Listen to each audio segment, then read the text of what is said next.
What's up guys, welcome to another video, and in today's video I'm going to be sharing with you guys 5 ways that I save money while I'm thrifting and I'm outsourcing stuff to resell online. The first way that I save money while I'm thrifting, I feel like most sourcers and just people who thrift in general already know this one, and it's to shop on sale days, which is something that a lot of stores, especially like the Salvation Army and Goodwill, and honestly even some of the mom and pop local stores, they do this.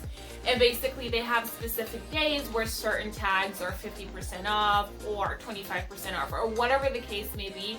Shopping those sales, I think in the long run can definitely save you money, and especially if it is that time where you need to source a lot. Every single penny, every dime, every dollar counts. So to be able to get those items cheaper, 50% off, or whatever the case may be, definitely makes a big difference when you get to the register. You can always contact the stores and ask them, you know, what those sales days are if you've never been to some of these stores, and if you have, you'll see when you walk in, they'll have it advertised for that day. It's just a matter of you going in and digging for those particular tags that's going to be on sale or whatever that percentage is for that particular day.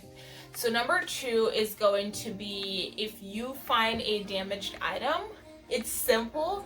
Asking for a discount. The worst that they can say is no, but in my experience, especially with like the mom and pop stores, if I ask for a discount and there's like clearly something wrong with the item, they'll definitely give you a discount. I don't know about Goodwill and a lot of the other stores, but I would say it's definitely worth asking.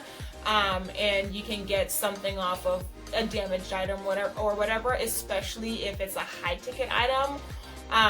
In regards to like the resale value, it's always worth asking. So if you find something that's damaged, you really want it, instead of just leaving it in the store, just find out if you can get a percentage off, and if it's something that you can fix, take that bad boy home, fix it for, you know, little to nothing, and resell that and make your full profit. The third thing that you can do to save money while you're sourcing is going to the bins. Those amazing, which with the pandemic now, I don't know how amazing it is to still go to the bins.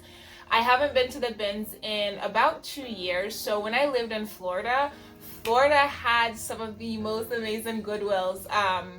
And I remember I would always like put on my gloves and go in there and just like ready to like go to those bins. And with the bins, basically, I think it was $1.99 per pound is how they sell the items. The only thing is you have to be the one to dig through those items and find, you know, your gem. But if you have the time, and I remember I used to go with my best friend in Florida, and we would take like half a day and we would like split up. Sometimes we would split one bin and she'd start at one end and I'd start at the other end, and we would just dig through. And the great thing with that is she sells different stuff than I do. Like, she's a lot more confident with selling guys stuff. I don't like selling guys stuff because every now and again I like to put the garment on and just like model it, just to, you know, if I can't find the stock photo online or whatever. So having someone there to go through the bins with you, it can definitely be fun. Every now and again we'll find something and we'll just kind of like go back and forth, and someone will give in. But for the most part, it's always a good time when I go to the bins with her. And there's always other people there as well, but depending on the time of the day, if you get there during a slow time, it's always nice to be able to just go through the bins, seeing if there's anything that you want.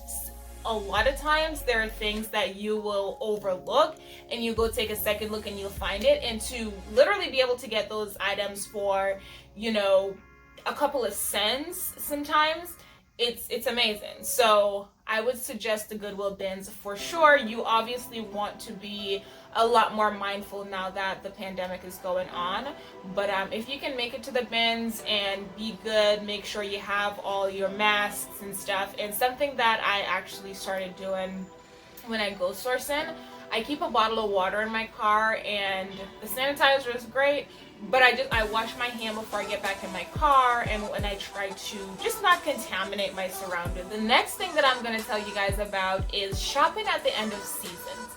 And this is something that I used to do before I started thrifting. Actually, I started buying certain things at the end of the season, so I would get it a lot cheaper. And in Florida, if you live in Florida, Florida does not get that cold. So a lot of times when they have like jackets, winter jackets and stuff like that, they sell them for really cheap because no store wants to hold on to winter items if you live in a hot climate. And it's the same thing for the cold climate. Like nobody wants to hold on to old inventory for literally almost a year.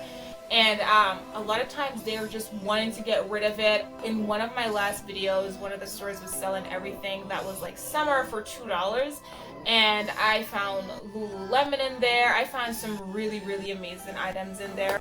The final thing that I am going to share is to donate. Donate and get a coupon.